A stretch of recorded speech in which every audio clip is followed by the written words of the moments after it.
नमस्कार. जय श्री कृष्ण. श्री कृष्ण चैतन्य प्रभु नित्यानंद श्री अद्वैत गदाधर श्रीवासदि गौरभक्त वृंदा. Enunciating text 31 and text 32 of chapter 6, creation of the universal form of third canto status quo of Srimad Bhagavatam.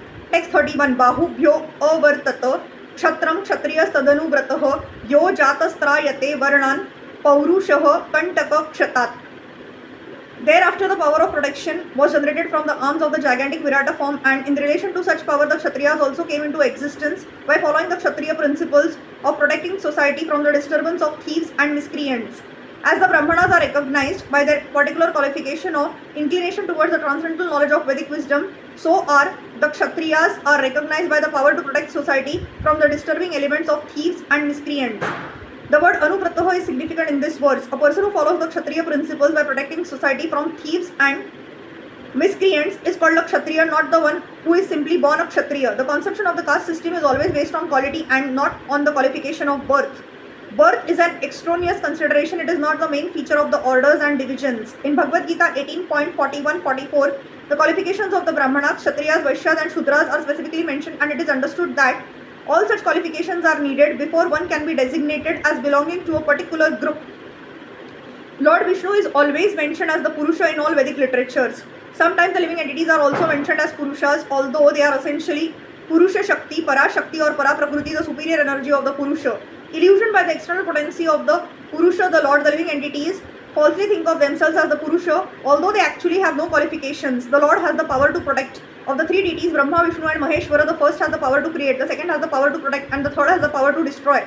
The word Purusha is significant in this verse because the Kshatriya are expected to represent the Purusha Lord in giving protection to the Prajas or all those who are born in the land and water. Protection is therefore meant for both man and the animals.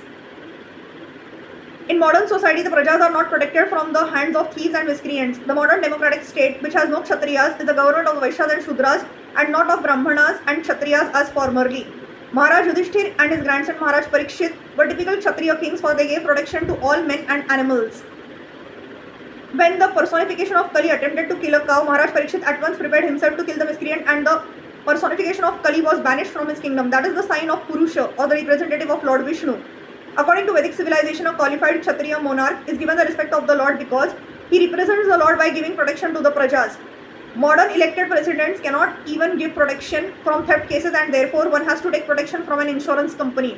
The problems of modern human society are due to the lack of qualified Brahmanas and Kshatriyas and the over-influence of the Vaishyas and Shudras by so-called general franchise. Text 32. Visho avartanta tasyorvo lokavrutti Karira vibhoh Vaishyasta dudabhavo vartam drunam yah samavartayat. The means of livelihood of all persons, namely production of grains and the distribution to the prajas, was generated from the thighs of the Lord's gigantic form. The mercantile men who take charge of such execution are called Vaishyas. Human society's means of living is clearly mentioned here as Visha or agriculture and the business of distributing agricultural products, which involves transport, banking, etc. Industry is an artificial means of livelihood, and large-scale industry especially is the source of all the problems of society. In Bhagavad Gita also the duties of the Vaishyas who are engaged in Visha are stated as cow protection, agriculture and business. We have already discussed that the human being can safely depend on the cow and agricultural land for his livelihood. The exchange of produce by banking and transportation is a branch of this type of living. The Vaishyas are divided into many subsections. Some of them are called Kshetri or landowners. Some are called Krishna or land tillers. Some of them are called Tilavanika or grain raisers. Some of them are called Gandhavanika or merchants in spices, and some of them are called Suvarnavanika or merchants in gold and banking.